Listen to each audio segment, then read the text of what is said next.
Thanks for coming, especially being Saturday and being early, so we really appreciate that you're here to join us today. I'm Kristen. I'm from the Indiana Department of Education and the Office of Special Education, and we're going to talk about our Indiana Resource Network. We call them the EARNs, the A-R-N, the EARNs, so that sounds kind of funny, but we're used to it, and how we provide professional development and technical assistance across the state of Indiana through these resource centers. So I'm going to introduce these folks in here just a second. But first I want to let you know that what we're going to talk about today, so of course who everybody is that's here, and this is just a portion of our resource centers, and then an overview of what they do and how it's set up, and then supports that we provide to districts, and then how they collaborate, and then any kind of questions that you have along the way. So let's go ahead and start. I think I'll just tan it and we'll go across that way rather than the order of the slide. I'm Daniel McDulty. I'm the State Director of the Patents Project. I'll tell you a little bit more about what we do, but we basically do assistive technology, accessible materials, and universal design. I'm Amy Howie, Director of Project Success, and our focus is on helping teachers implement academic standards for students with significant disabilities. Good morning. I'm Sandy Cole, and I direct the Center on Education and Lifelong Learning at the Indiana Institute on Disability and Community at Indiana University. And our center is a center that has multiple projects that I'll talk about in a little bit, but we're basically a center that deals with K-12 education. Hi there, I'm Judith Gross. I'm the Director of the Center on Community Living and Careers at the Indiana Institute on Disability and Community at Indiana University. And our center focuses on that transition to adulthood, and particularly in the EARNs, we have a project called the Indiana Secondary Transition Resource Center, INSTRC for short. And we focus our efforts on helping teachers develop high-quality transition plans and programs and services for students transitioning from school to adulthood. Hi, I'm Jolly Pearsall, and I'm the director of the IEP Resource Center. And basically, we provide professional development and technical assistance around anything associated with an IEP, from the online system to helping districts provide services and programs to students. And I'll tell you more later, but that's enough for now. Okay, so let's talk about how we're all structured here. So these are all of our resource centers, and so some of them from the Department of Education where I am, we fund entirely, some we do maybe half or part, and some we don't fund at all, but they're just part of our network. And so if you would go to our website, which it shows the address up there, each of those are, well, you'll see a long list, or if you would ever be able to get this slide, this PowerPoint, each of those are clickable and takes you straight to the resource centers. And so we cover the diverse different topics. It's kind of hard to tell to some degree from the names, but if you went to the website and you go down, you'd see we cover tons and tons of different topics, everything relating to special education, and of course some things that maybe you wouldn't have thought about. For example, we also have one for mental health. It's a small one that we help to fund, but it's still a very important topic. So we, a couple years ago, 4 years ago, 5 years ago maybe, a group of stakeholders, especially the EARNs, the folks in my office, worked together to create this graphic. And so it's our foundation, our philosophy of how we feel as we are working with districts across the state. And so in order to do that, we feel that equity and access are at the core of increasing those incomes, as well as all the parts around it, that we need to share responsibility. It's not just a special ed thing. Those kids are gen ed kids first. The majority of them are in with gen ed teachers all the time. And you do it through collaboration, through assessment, and then overall, if everybody is using universal design for learning, multi-tiered systems of support, you're going to help our kids, but you're going to help all kids. And so we always think back to this foundation as we work on anything that we're doing in my office and with all of our resource centers. And through that, we also have, we've made some videos, so every one of of those. If you go to the Indiana Department of Education and you go to the special ed website, it's there and it's clickable as well. And we have we call short share videos, so they're 5 minutes-ish or so or less on each topic in collaboration with our resource centers. We also have some coffee talks that are more like 15 or 20 minutes if a topic's a little bit more that where you need to, 5 minutes won't cover it, or we had multiple people involved with it so that everybody had time to share their expertise on it. We also have created Spread the Word, so paper documents about many of these topics or things involved with those, and then professional development, tons of resources around their websites, probably a little bit more than ours. So now we would like to share some more information. Everybody got to introduce themselves, but here's the nitty-gritty about what each of the resource centers does. We've got several things that we do for the state, and we're busy. We cover the whole state. We cover all the public K-12 schools in the state, plus preschool. And these are just some of the numbers that I thought were important to point out. So the number of trainings that we did for between 2016 and 18 is about 817 for a little over 14,000 people, and you guys were 2 of those, which is awesome. We have a lending library of assistive technology that ranges from apps, so we've got 99-cent apps to $450 apps to $20,000 communication devices, adaptive mice and keyboards and screens and different things like that that we loan out for 6 weeks at a time. We ship those out and let teachers use them, take data on them, get work samples, see what works, so it doesn't work, send it back to us. If it doesn't work, we'll try something else, we'll make suggestions. If it does work, then the idea is the request will be made to be purchased through the district, but you have data at that point saying that that's the right device for that student. So we loaned out about 25, almost 2,600 items from the lending library, and there's 2 ladies that take care of that, and they ship them all out. We pay for them to be shipped all back to us, and it's a lot of work, and they do a really awesome job with that. We have a refurbished technology program in place as well, so we take donations currently, and we have a gentleman in Indianapolis at the Indiana School for the Blind who refurbishes those computers and technology, iPads, other tablets, whatever, gives them back to my specialists who give them back to the teachers who requested them, and they're essentially free computers at that point. So a lot of them go home with kids who maybe wouldn't have a computer at home otherwise, which I think is a really great idea. I'm going to jump over to the other column real quick, and we'll come back to the last one in the left column in a second. But we do a lot of classroom consultations and support as well, and I record those differently than trainings. And so for the last 5 years, I've really encouraged my staff to get into classrooms with teachers, with kids at the same time, rather than doing like this sort of professional development where I'm talking at somebody, which isn't bad, but I think when you're in a classroom with an instructor or a group of instructors and some paras maybe with kids doing it, all learning at the same time, it's a lot harder, and you can reach a fewer number of people with that, but I think the quality of it is much more rich. So we did 868 of those over the last 2 years. And so we get a lot of calls for technical assistance and emails and Skype messages and text messages, just quick technical assistance kinds of things like, hey, tell me how to turn VoiceOver on my iPad. We get a lot of calls, quick calls for technical assistance types of things, and for specialized formats. So I mentioned that we also have the Indiana Center for Accessible Materials, which is where the Braille, the large print, the NIMUS files, the digital textbooks, the EPUBs, the audio files, tactile graphics, all come through our Indiana Center for Accessible Materials. So between those calls for technical assistance and those requests for specialized formats and materials, we have about 19,000 of those that we fulfilled over the last couple of years. And then you guys mentioned you've participated in some web-based tutorials and webinars and things like that. So we did almost 400 of those over the last 2 years as well. And then we have 2 big statewide conferences. One's in the fall in November, which is all implementation, which means there's no vendors. It's all practitioners.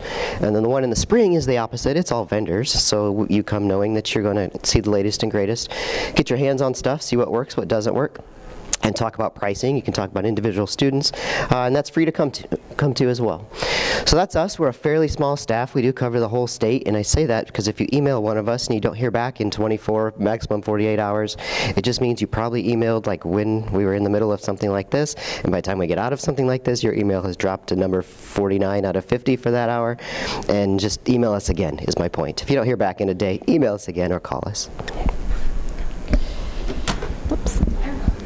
I'm sorry, can you go back? What was this aiming for achievement grant? Oh yeah, I did forget. I told you I'd go back. I lied to you. I told you I'd go back and I didn't. So I'm glad you said that. It's a really important one. It's actually my favorite thing that we do. So awesome. So every year we take 8 new districts. So it's an application process, and I hope to get the application out for this next year soon, like April probably. So we take 8 new districts, and we work with those 8 districts intensively for the whole year. So you'll come to an orientation day in August, and then I'll assign you 2 of my staff, and you'll do a needs assessment. We'll build an action plan. And we'll work with you weekly for the whole year until we get to January, and then we meet again online and do an online collaboration, and then we meet with you weekly again until the end of May, and everybody comes back and does a show and tell. So it's a really cool process, and what happens is we work on changing the policy and the procedure and workflow in the entire district. It's a district-wide process around accessible educational materials, assistive technology, and universal design for learning. So it's some work, but it's well worth it and pays off, as you guys know. Yeah. We meet with a core team of people, so we suggest, I make some suggestions. What's that? Like the coordinators, or? No, not necessarily. It's up to you, but I do like to have an IT person on there, a special ed person, a general ed person, an administrator, and then the rest of the team is up to you. But I do suggest about 5 to 8 people. You get more than that, and it's too hard to make decisions in those early meetings. But yeah, so that's the team that we meet with, but then it gradually grows as part of your action plan. We grow that team throughout the year. So yeah, the application for that will probably come out in April.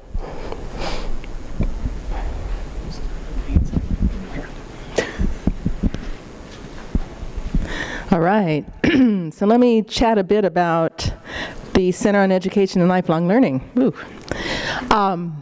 So we have multiple projects in our center that, many of which are funded by the Department of Ed, others are funded through state contracts with school districts, and there are a couple of other federal grants up here. So let me just work through those and tell you a little bit about what we do.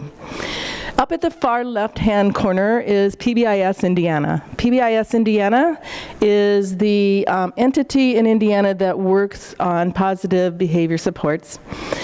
As a part of that project, we also have a restorative practices component. So in the beginning, we actually did restorative practices kind of separately from PBIS, and as a team began to work on the content and what we were doing in schools, we realized that there's a lot of things that could be merged between those two. So oftentimes when we work with school districts, they may get just PBIS, they may get just restorative practices, or in some cases we go in, especially in high schools, and we merge the two.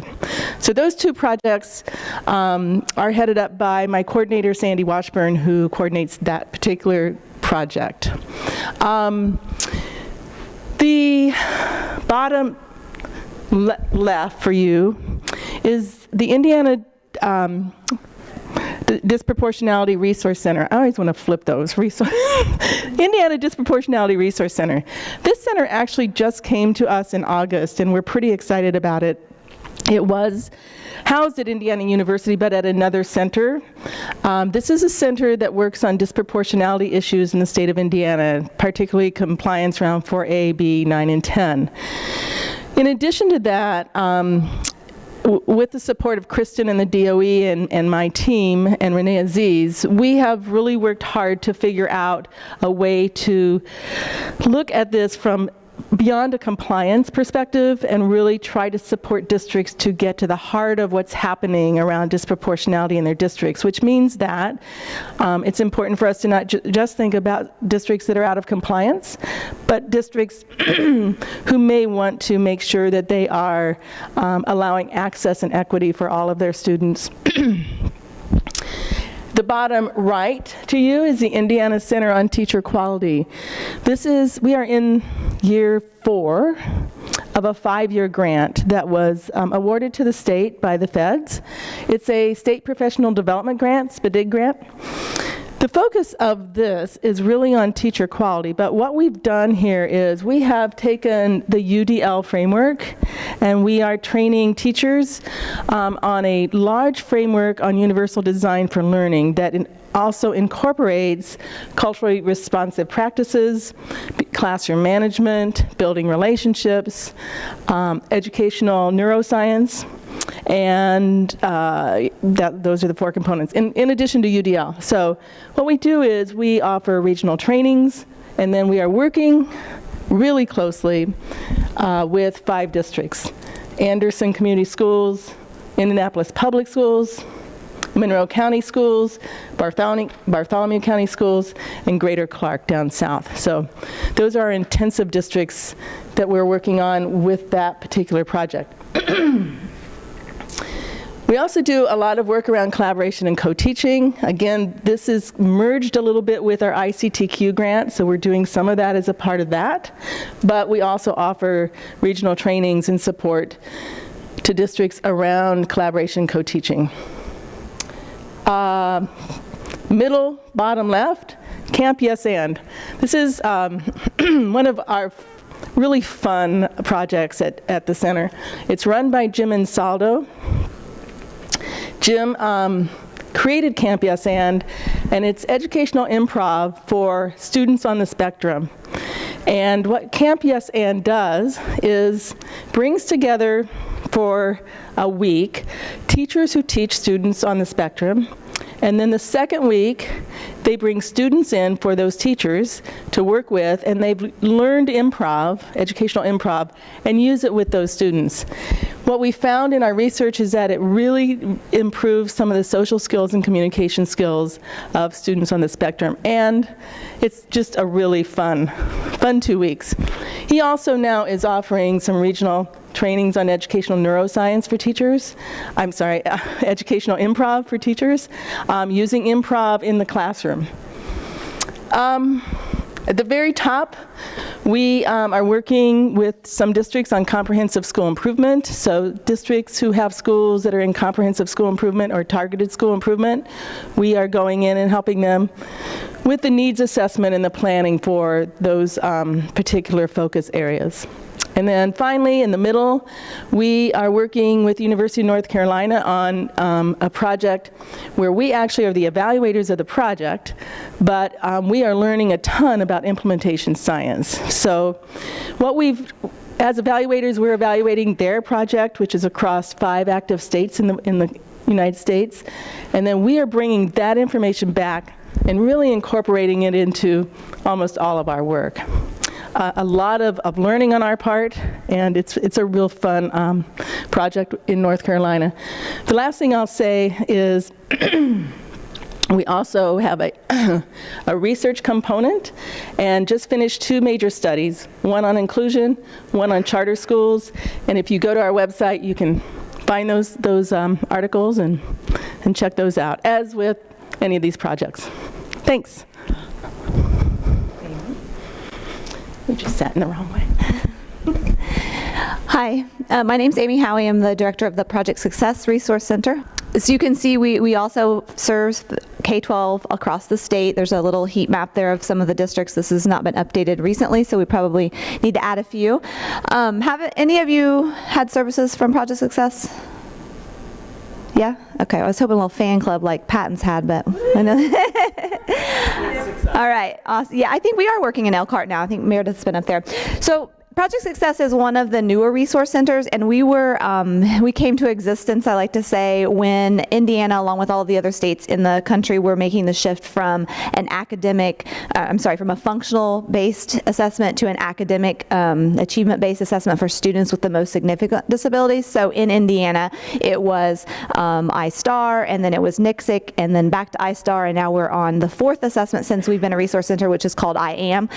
Whether the name of the assessment really is irrelevant. The important thing to note is that it went from a really functional-based assessment with standards that were not aligned to academic standards, that was a teacher-rated scale, to now what we have in are we in year 5 of the assessment, I believe? It's student response, it's achievement-based, and it's aligned to academic standards. In Indiana are content connectors, so they're alternate academic standards. So all of our work really focuses on not the assessment, but how to help teachers transition into what instruction looks like for students with significant disabilities when it's academic in nature. So along along those lines, we provide a variety of different services, a lot of universal resources and tools and materials on our website, projectsuccessindiana.com. We also do regional trainings and webinars, so those are kind of available to everyone.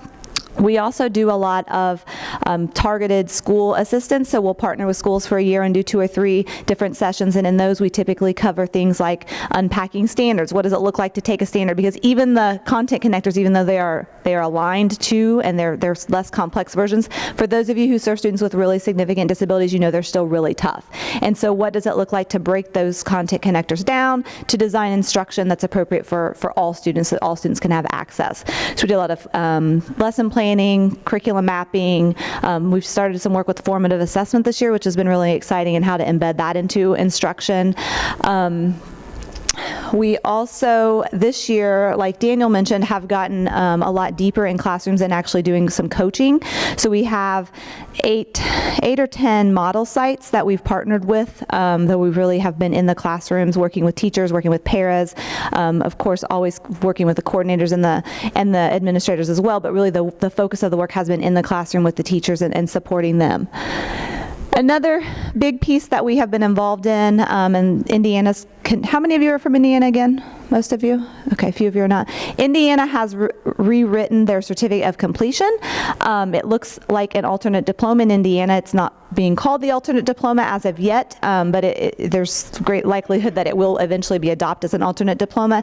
And so we worked with a large stakeholder, many of the EARNs were on this group as well, to sort of define what the course of study would be for students who are earning a certificate of completion. So prior to this work, it was sort of different in every district, and now there's a state model that all districts can follow and all schools, high schools can follow, so that we know every student earning a certificate of completion is getting the same level of rigor and the same types of opportunities.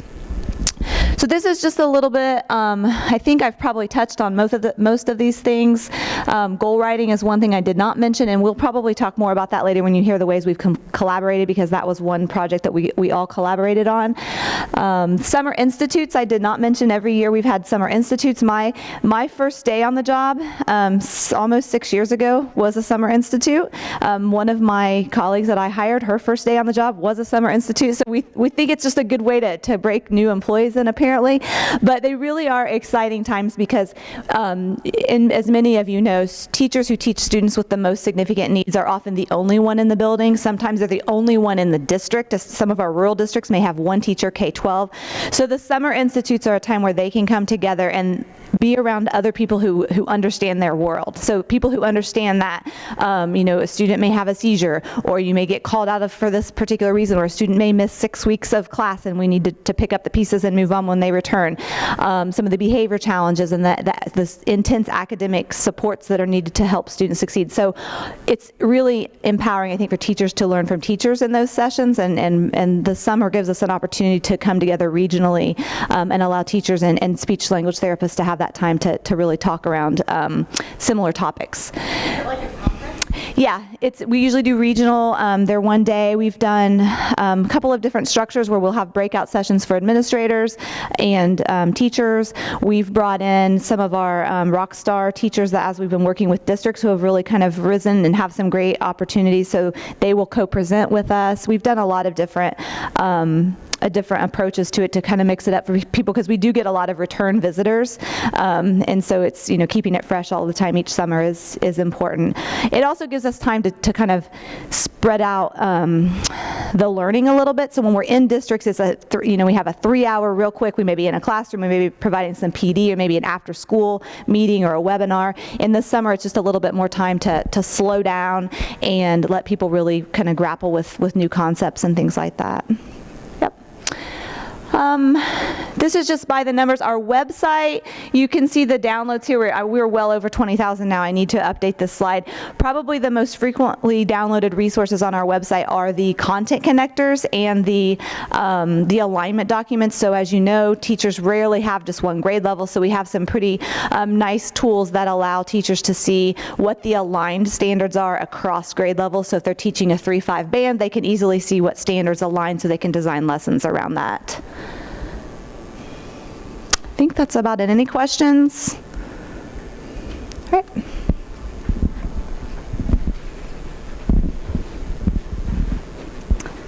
Again, I'm Jolly Pearsall, the director of the IEP Resource Center, and because we still have one more colleague to go and we want to have time for questions, I'm going to probably go through this pretty quickly. Basically, what we do is support the IEP system.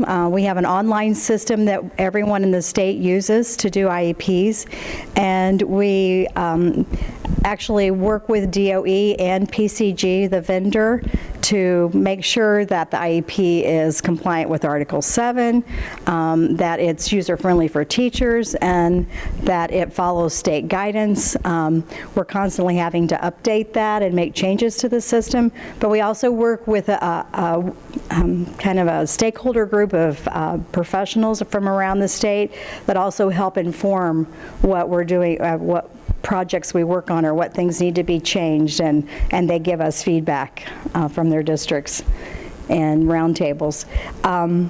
We also do anything training around IEPs, whether it's goal writing, progress monitoring, writing present levels, anything that touches the IEP, we do.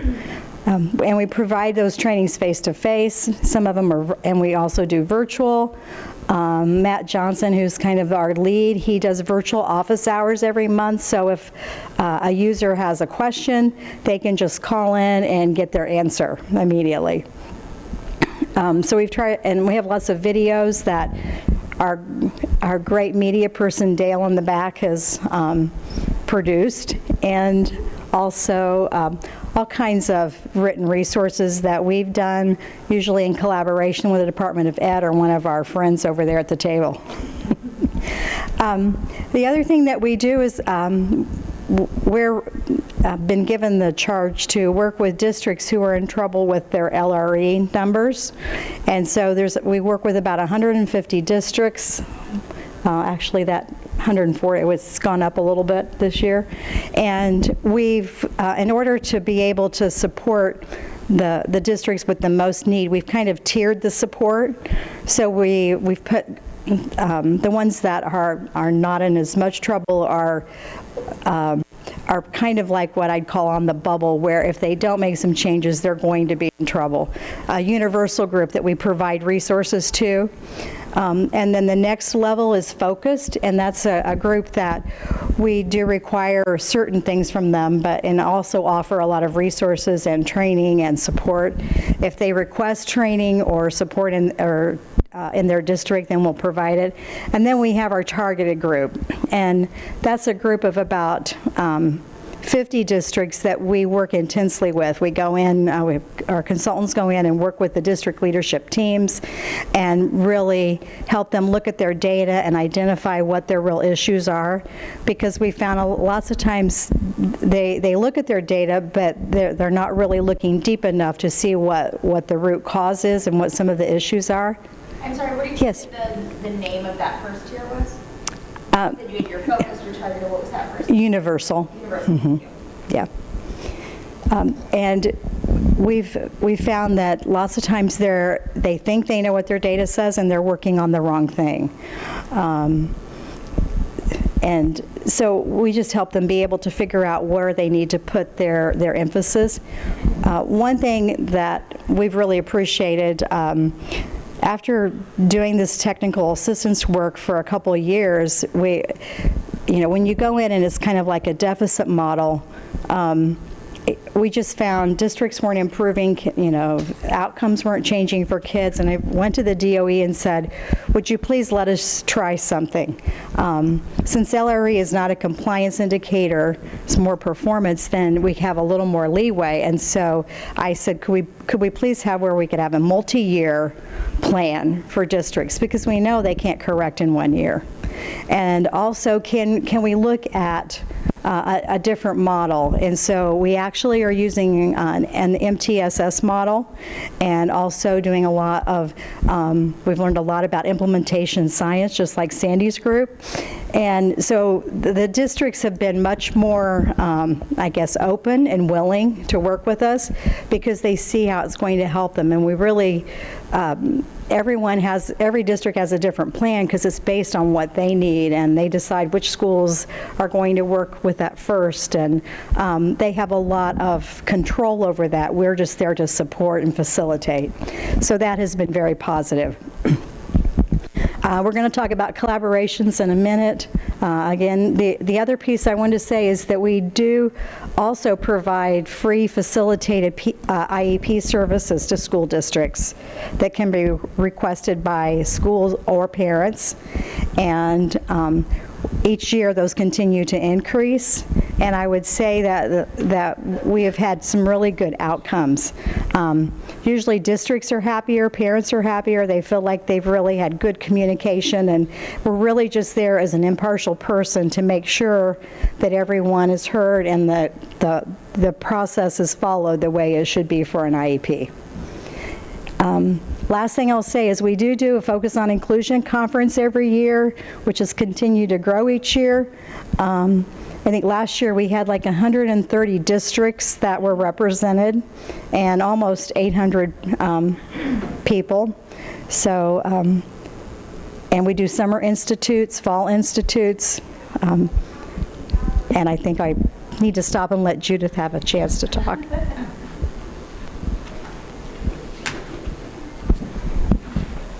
Thanks. So I'm Judith Gross, the Director of the Center on Community Living and Careers at the Indiana Institute on Disability and Community at Indiana University.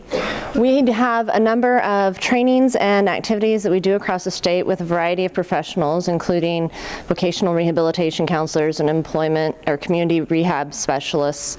But I'm going to focus on what we do for the Department of Ed, which is the Indiana Secondary Transition Resource Center. So we have our own little website. If you go to our CCLC website, you can find under transition or also under, I think, our employment section, you might also find it there.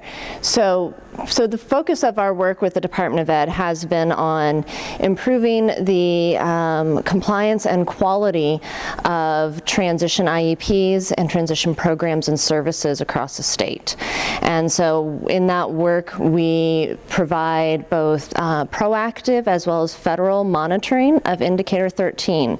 So Indicator 13 is how the state measures how well IEP teams are writing transition IEPs, and are they meeting the criteria as required for compliance.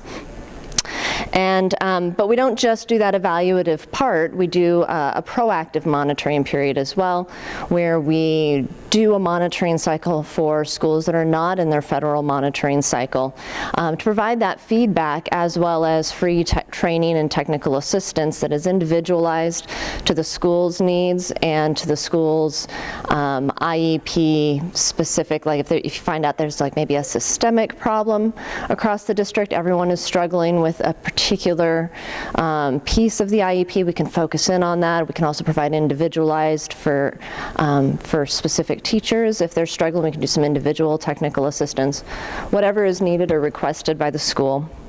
As part of that process, for that training that we do statewide, we also do annual regional trainings in the fall. So in September, we do around 6 regional trainings that are spread out across the state of Indiana that focus on the development of a transition IEP. And in this last year, and we'll talk about this a little later, we collaborated with a few of the other centers to make sure we were all giving, because we all address IEP issues, and so to make sure that we're all giving consistent messages. As we go out into the schools, we work together to bring that all into one place for teachers. As part of that, we also have an online webinar for folks who can't get to an online training, and I think that in total we hit over, it looks like almost 400 attendees in total. Another thing that we do as instructors, we have a number of online resources. So if you go to our website, we have something called the Transition Assessment Matrix, and you can, narrow down a grade level or an interest level and find a good good, either a standardized assessment or an authentic assessment that you could use with a student. We have a number of other resources, online videos. Every Tuesday we have a Tuesday's tip that goes out to over 3,000 educators in the state. It might highlight a new policy issue. So if there's new information on certificate of completion, we're helping to distribute that for the Department of Ed. We might have a great new resource to share with folks that can help them in their planning processes. So we use our Tuesdays tips to really communicate best practices and new and upcoming information that educators need to know about changes in Indiana. We also have a number of products that we put out, aside from voiceover PowerPoints or doing some of those coffee talks or various other videos with our partners. We have some hard copies of things. We have a product called Is College for You, and it helps individuals to make a decision whether or not they want to take the college route. We also have some other hard copy resources that can help young adults make decisions on choosing employment providers and planning for their future. I was trying to think, the last thing I wanted to hit was our cadres. So we also support the development, the professional development and continued learning of transition specialists across the state. So we have our 7 cadres of transition leaders, and we facilitate each of these groups, and it's a group of regional transition leaders. And as Amy had pointed out, a lot of times you may be the only one in your area, the only one in your district who does what you do. And so we get together these groups so there can be shared ongoing learning, problem solving, as well as those cadres commit to developing new content or products that are going to help them regionally and that can be shared across the state. And then to support their ongoing professional development, we host an annual capacity building institute in the spring. This year it's going to be, pretty sure it's going to be on April 23rd this year. And it's a day-long conference specifically for our cadre leaders and participants that focuses on the issues that have come up that are of interest to them. For example, this year we're focusing on mental health, we're focusing on pre-employment transition services. And it's just going to blast out of my head. There's 4 topics. Maybe I'll think of them before the next time we talk. So that was the last one that I wanted to touch on. But we do a lot of work with teachers and to help them improve their transition services. There we go. All right, perfect. So how can we support districts? So I'm going to, just because we're a little bit behind, I want to make sure that there's plenty of questions and stuff. So we've kind of talked about our graphic before, but what are specific professional development and technical assistance that you guys provide to improve instructional practices, support district leaders and educators, increase and or monitor compliance? So I don't know if you want to talk through this one or skip ahead just with time and all that. You're good with, okay. Does anybody have any questions? Oh, sure, sorry. I'm curious, so are all of the services that you guys provide in terms of professional development and ongoing training free to participants? Oh, I'm so sorry. As well as the comprehensive school improvement, those districts, of course, have state grants to do their planning, and so they use that to contract with us. So some of ours, all the work with the Center for Teacher Quality is free. Yeah, it varies for us, but if you go to our website, you can see which ones are and aren't. And we've done a similar panel out of state one time at CE, and a lot of states were asking, and Kristen can speak to this probably better than I can, and I know she can tell you that there are not hundreds of staff like her sitting in the Office of Special Education, and so Indiana has made a commitment to these unified aligned supports across the state and has funded the resource centers in that way. Yeah, it is a variety, kind of when I showed that first picture, that some are fully funded, so everything you go to would be free unless there's like a meal, because we can't use our money to pay for food, so that you might have a fee for if there would be food involved. And then there's some that we fund part of the way, or like Sandy said, she's got multiple projects, so some are funded, some are not. So unfortunately, if you go check, but a good chunk of things are free that you could look into, or you're welcome to email me and I can kind of let you know as well. So the areas that you guys have collaborated on. So how do you align your professional development and technical assistance, support DOE and results-driven accountability, and collaborate around instruction and assessment? I hate to go into too much time on results-driven accountability, but that's just a mixture of some things that were compliance that we have to be monitoring and some that are results, but altogether it's a better full picture of schools, districts, students when you look at all aspects. So, yep.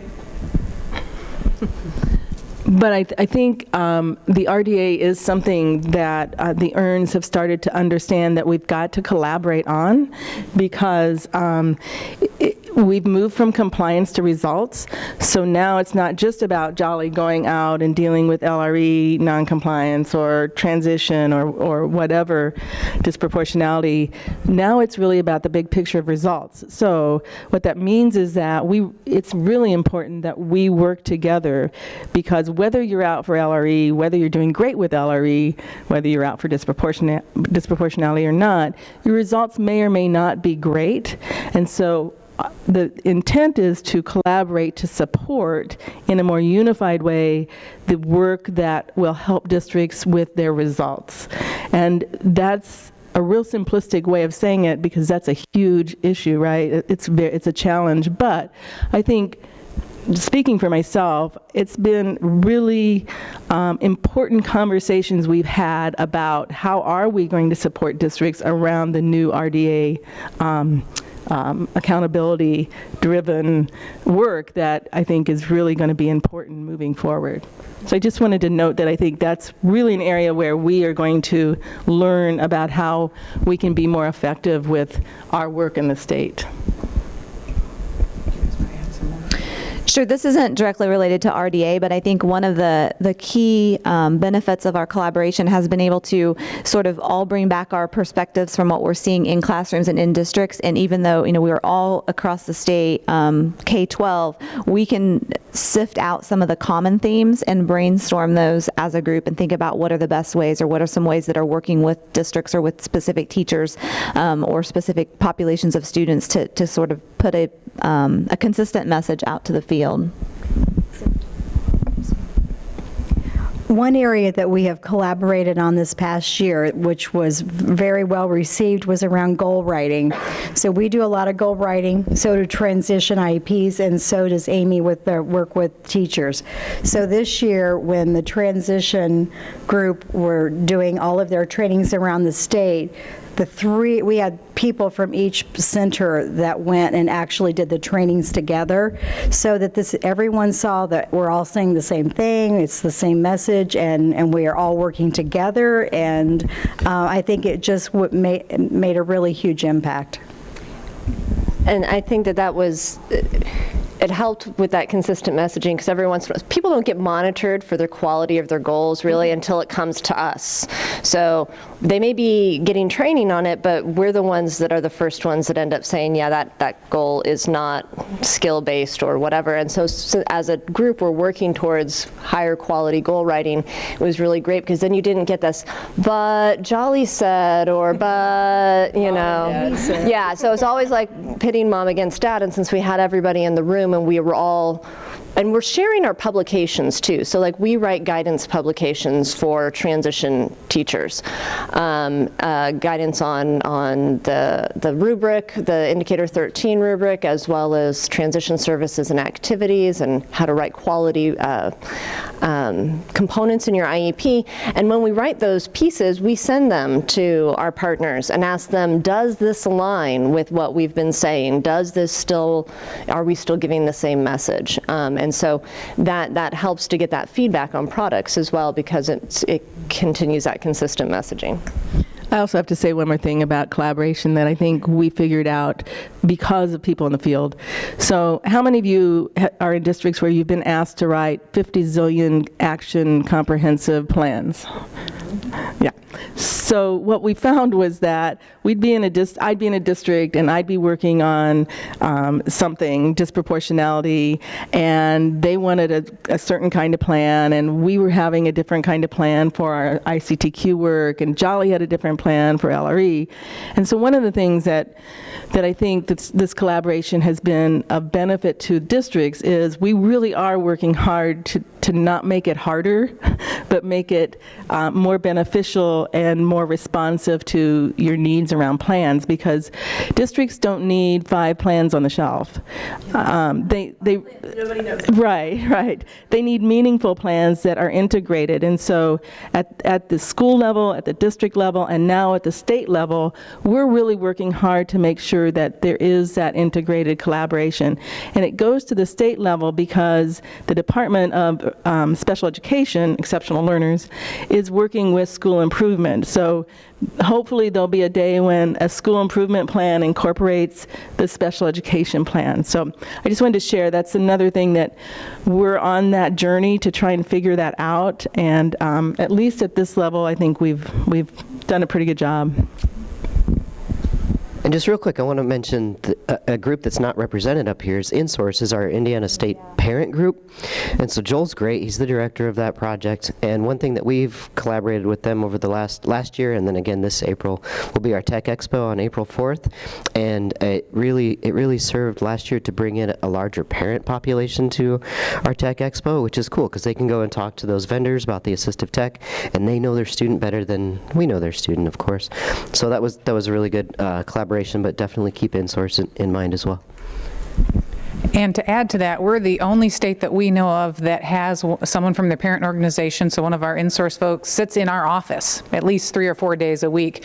And so she and that organization is fully aware of all the things that we have going on at the DOE and all the resource centers. So it's definitely collaborative, and it's not an us against them at all. And so we really find that that has helped and worked out very well. So as everybody was mentioning, working together, these are the resources I'd mentioned earlier. If you would go to our special ed website, and there are different videos, short chair videos that we've made, and coffee talks, and where everybody in here, you'll see their face again. And let me tell you, it's hard to make those videos. So if you watch it, just remember that. Reading from that screen and smiling is really tough. But we've got some, trying to keep them around 5 minutes, and then other resources that you'll find on our page. But I mean, really, they have the bulk of the resources, but there are additionally, we have some on our page as well. And then we have like 10 minutes, I think, left for more questions to ask, either individual topics or something about collaboration.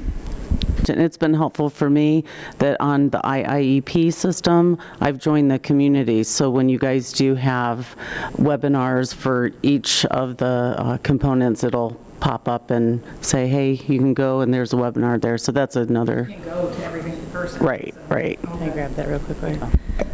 And also in the last couple of years, I don't know when the InSource person came into your office, but on a I guess, a hands-on local feeling, it is a lot different to have the resource people here. And we were at the Patents, we presented at the Patents conference and ran into one of the teachers there, and was able to have a conversation with, InSource rep parent there.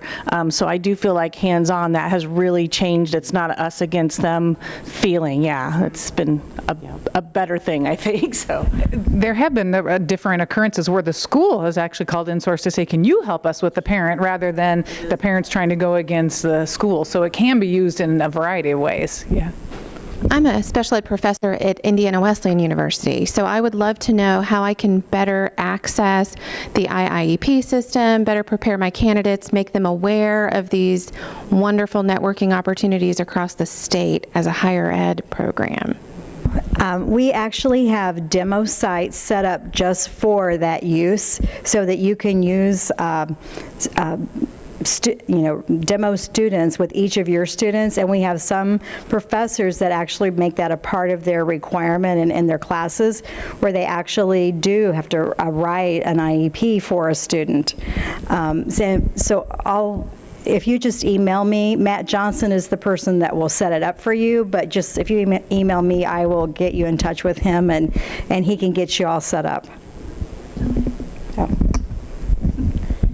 And from the technical or non-technical side, we have made an attempt to reach out to universities, and we've talked to Scott Bogan, right, at the DOE several times about how can we access pre-service teachers and get them involved, because they're welcome to, I'll speak for myself, but I think I speak for everyone. They're more than welcome to come to any of our regional trainings or our trainings that are open, or if we're in the district where there's student teaching, any of those things. I mean, of course, we'd love to get them involved and getting them access to the resources before they're in the field. And we also, our Universal Design for Learning, our ICTQ project, we have online modules on our framework for UDL that can be accessed by anybody in the country. And students get, or educators get a certificate once they've completed those modules that could be used in your classroom for a particular assignment, a project, something that is aligned with something you're doing. I know Purdue is using it and has found it pretty useful. So I think for all of us, probably there's a ton on our websites between tutorials, modules, and resources that would be useful. I'll just say one other thing. Our fall institutes that we do each year are basically designed for pre-service teachers or first or second year teachers. So just kind of keep that in mind. I'm just wondering, do you guys ever partner with or sponsor or work in collaboration with private agencies or other nonprofits that are not state funded, I guess, or that are not part of Indiana University or the Department of Education, or, some of those smaller groups? Do you have a specific example? So I work for the Easter Seals in Chicago, Sure. and technically our catchment area is bigger in Indiana than it is in Illinois, Yep. and we do nothing in Indiana because we don't know what to do in Indiana. Mm-hmm. And because you guys provide all of these things, and we're like, well, you can't compete with free, especially when it's free and it's high quality. But we want to start expanding and branching and being able to pull some of our unique perspectives and our unique expertise while being able to partner with the existing frameworks that are here, because we're not experts on what's going on in Indiana specifically. We're autism experts. And so that's part of why I'm in here. I'm like, oh, what are they already doing? What can we do? So I'm just curious kind of what options there are Sure. for us or for other agencies that are trying to build that framework, that platform, that community base that they already have. Well, I think that's maybe a two-part answer on that, because the services that we provide that are funded by the Department of Education, like for me personally through Project Success, those are for Indiana. Now, we just had someone in here from Maryland yesterday say that they've used a number of resources off of our website. So of course, those are easily accessible. For partnerships with things outside of Indiana, that would require, at least on our part, a separate contract. We can talk to that, though. Yeah.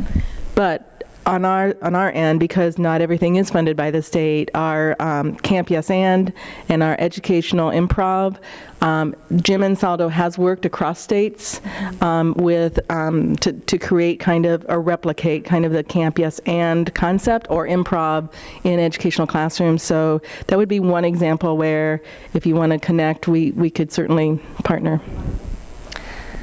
We also do a variety of things within the state and across the state. So we have a lot of work with our local area Easter Seals around employment services, and again, that's fairly extensive on our website, the types of trainings and stuff that we provide. But as far as other types of partnerships for various types of trainings, we've done some stuff around families and employment that we've partnered with smaller organizations in other states, as well as we've had people from other states attend our trainings, so coming to our employment service provider trainings as well. We get folks from Michigan a lot, so that's kind of a close one.